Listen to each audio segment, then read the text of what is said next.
I'm Dr. Damien Melton and we'll be chairing this session today. And we'll be starting off with a joint presentation, so slightly different from what's on the board up there. So we have Eziafakaku Nwokolo and co-presenting with Elizabeth Sheridan. And they'll be looking at best practices for diagnosing autism. So I'll hand over because our time's limited. So please welcome our next presenters.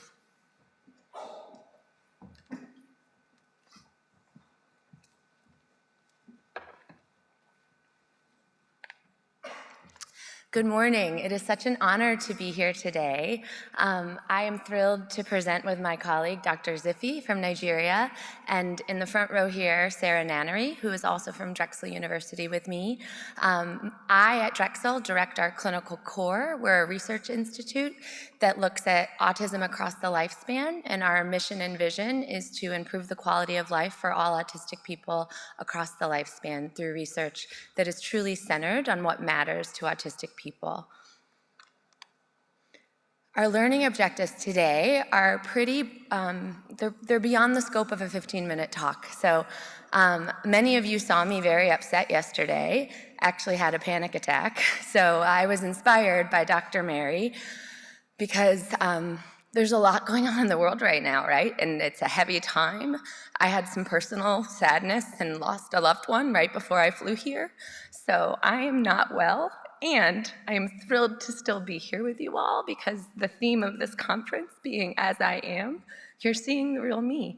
And I wrote this abstract to talk to you about culturally informed autism assessments in January after I was connected with this beautiful colleague in Nigeria. And I did a full day, 8-hour workshop on this topic. So when I found out I had 6 minutes and she had 6 minutes, I was a little overwhelmed. So that's prefacing these learning objectives to say we're gonna spend about 30 seconds on each slide, and we're happy to chat with anyone after. I talk really quickly, and you'll see why in a minute. Because my heritage is actually, I am a child of Irish immigrants. So this is my homeland, and it has been a joy to be here for almost 2 weeks. I came before. So that's my family during COVID, actually. And I'm a scientist through and through. It says science like magic, but real.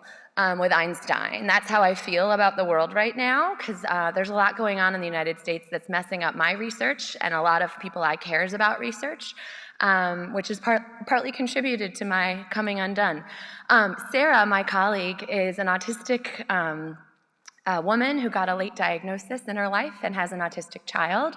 If we had more time, she'd be up here on stage with us, but I hope you go visit her poster where you can learn about the book she's written and her beautiful experience as an autistic woman, and her lived experience is infused within this talk as well.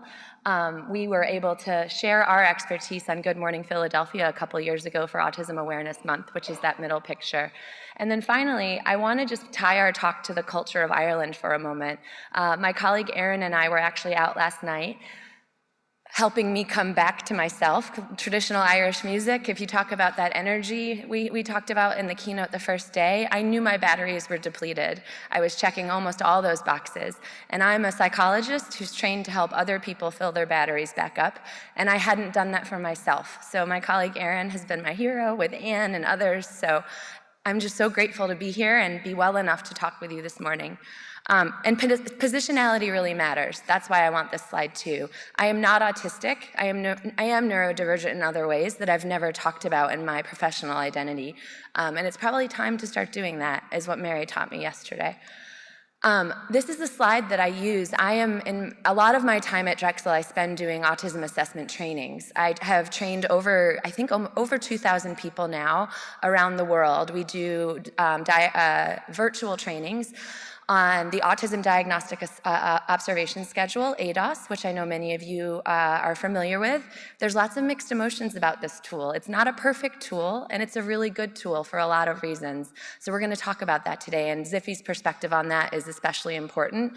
I'm going to refer to autism spectrum disorder, as the DSM or ICD calls it, but I'm going to just say autism because I know a lot of people have a hard time with the word disorder, and a lot of people who have children or folks they love on the spectrum who can't speak for themselves and are harming themselves or are dangerous to themselves and others do think it's autism spectrum disorder. We have a divide right now. So we want to talk about building bridges and thinking about how do we get past that divide. We want to also think about the fact that we need to listen to autistic voices.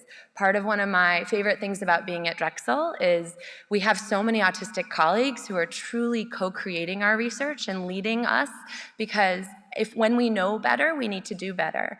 And so I think a lot of us, Kathy Lord, many of the most famous autism researchers who have mentored me or been close to me, 20, 30 years ago, we didn't know what we know now. And I think everyone needs to grant some grace to people. There's a lot of people on social media, and I've stopped looking at LinkedIn because there's people trolling really, really well-intentioned, good humans who care deeply about autism, and it really is hard for me to see people trashing them because of their research that really is well-intentioned. So I think that's an important message as well. So these are a couple of articles. If you haven't read this paper in Autism in Adulthood, thinking about the language we use and what is ableist and how can we be more inclusive, that's centered in how I teach autism assessment in all of my trainings. I'm going to just walk you through in the next couple of moments. I want to check my time. Do I have visual supports help everyone? I know we started late. I think, Damien, however long have I been going? Okay, I'll do 3 more minutes and then I want Ziffy to have the full stage. Essentially, I published a paper with some students that a student of ours at Drexel said, hey, can we look at autism on TikTok, #autism? Everything I see there doesn't seem to be real. There's so much misinformation. And my initial reaction as his mentor was to say, I'm actually going to start a timer for myself while I do this. I don't think that, sorry? Ah, brilliant. Okay, so I have to hurry. Good thing I'm a New Yorker. So these headlines, y'all have seen these headlines, right? You read this and you say, wow, people are seeing themselves on the internet, not just in autism. They're wondering, am I blank? Insert the DSM diagnosis based on a 30-second TikTok clip they might have seen. So we decided to look at this empirically. So my colleague, Dr. Giacomo Vivanti, and I mentored these 2 beautiful students who had this idea. And I'm the old person now when I call it the TikTok. I don't have it on my phone. I don't think it's healthy. So they had to go and watch all the clips and code them with some empirical processes. We essentially looked at the algorithm. And in the interest of time, I'm actually going to kind of blow through this and just give you the take-home message. I'll let you kind of take this in for a moment. We looked at #autism, and we did not code any autistic person's lived experience. What we coded was people saying things about facts, such as, you're autistic if you like salt and vinegar potato chips, okay? So that's not true. That's categorically false. I know a lot of autistic people who don't like salt and vinegar chips, right? So we got down to 133 videos about that, and the take-home message is not shocking, but I was shocked about how this kind of went viral and was shared on LinkedIn hundreds, maybe thousands of times, and on Twitter, because it's not surprising that a lot of people are on social media trying to find out more about themselves, but you can see that 70% of the information was either overgeneralized or just inaccurate according to how we now understand what autism is. So if you want to know more about this, a lot of media attention was given to this paper. We were on podcasts, articles, there's a ton there. In the interest of time, I want to get to Ziffy. So we need to navigate these conversations carefully as clinicians. Any of you who are diagnosing autism, or if you're autistic yourself and you're going to a practitioner, there's a global shortage of people that are giving medical diagnoses of autism. I never tell an autistic adult who identifies as being autistic that they are not or cannot be, because that's not my job. My job as a psychologist in the United States is to decide, do you meet DSM medical diagnosis criteria for autism or not? If you want to identify as being autistic or anything else, go for it. And there are benefits to social media. I have many patients and people I love who are autistic who see themselves in these videos and found their way by watching these videos. So that's really important to remember as well. The final thought before I pass off to Ziffy is we really need to think carefully about the mis and disinformation on TikTok or any other media at this point. The article that came out in the United States this week by Kennedy and our HHS that says Tylenol in pregnancy and vaccines cause autism is making me physically ill, and a lot of people I know wondering if we can keep doing this work for the next 3 years, because the disinformation is going to hurt people and kids are going to die if vaccines stop happening. So we need to be mindful. And this slide was before HHS changed, so I don't even know if TikTok's fact-checking anymore, unfortunately. I hope they are. And finally, patient-centered diagnoses. I've seen so many autistic adults on social media complaining about feeling disempowered and disenfranchised by psychologists telling them they're not autistic. And the reality is we have a job as physicians, medical doctors, whatever your degree is, to help people understand, do you meet a medical diagnosis? Is there interference and impairment in how you are living in the world that require supports and services? Or are you quirky and different and fun, and maybe you're on the spectrum and maybe you're not, but do you need that label? I want us to think about that as a society. And finally, thinking about telling them what the process will look like before you start it, especially with adults, so that they don't leave the feedback feeling frustrated and angry and not heard or misunderstood.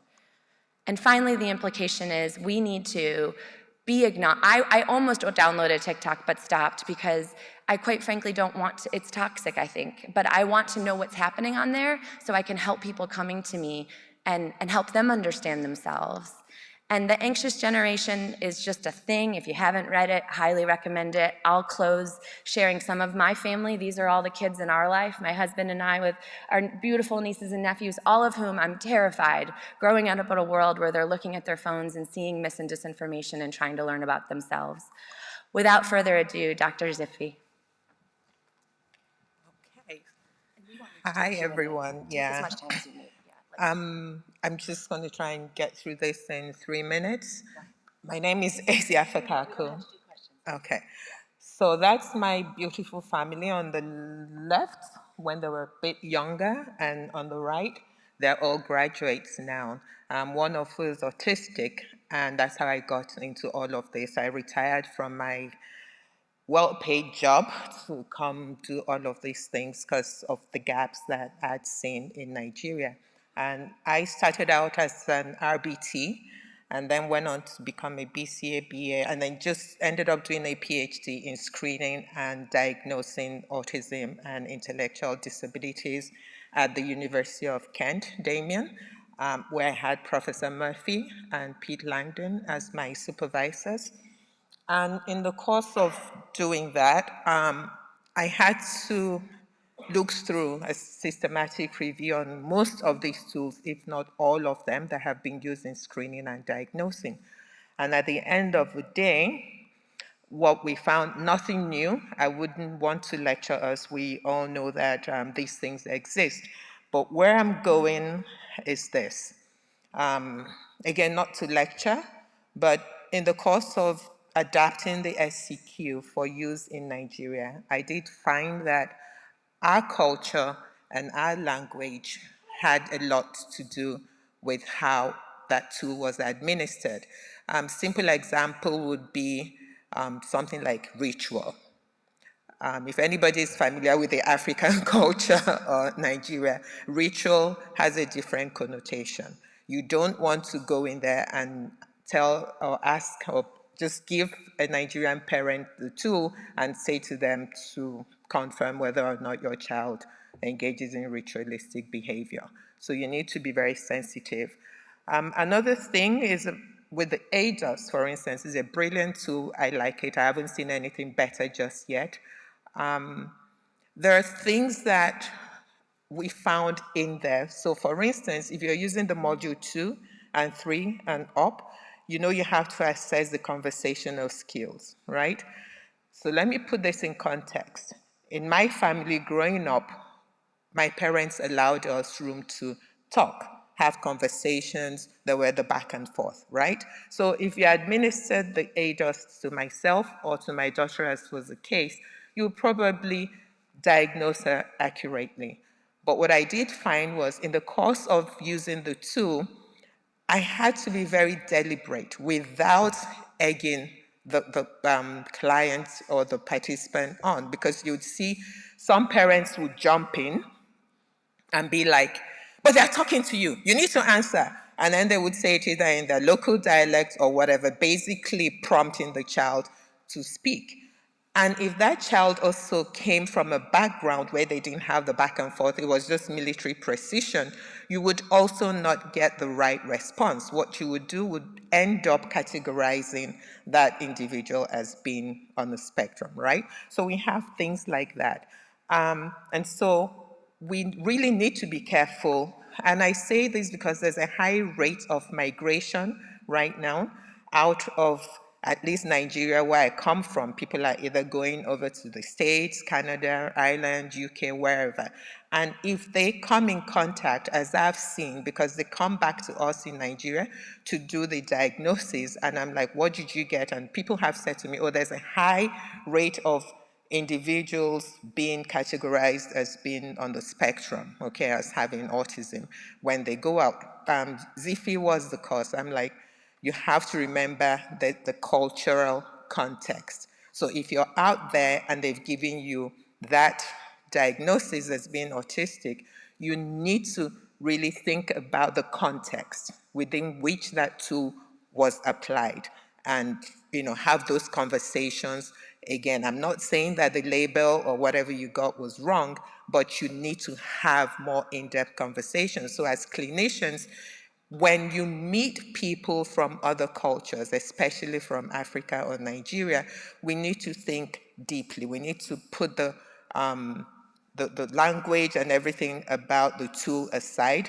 And sometimes the body language as well. You may, let's say you're administering the SCQ, for instance, or any other questionnaire. You would need to look at the parents, the body language. Okay, sometimes the body language is really closed, meaning they're just sitting there looking at you and waiting for you to be done and basically get on with it, okay? These ones I've really spoken to. So basically, don't use the, I'm sure this is cotton material, right? And I'm sure there are a lot of people wearing material that's or outfits made from cotton, but the designs are different. So for me, the take home is we're all different backgrounds. Thank you. And I'll let And we learn from one another. And this is a cartoon by an autistic artist that I helped describe my nephew's autism to, Rebecca Burgess. If you look for that, I think it might help you too. Thank you so much for your patience. Thank you.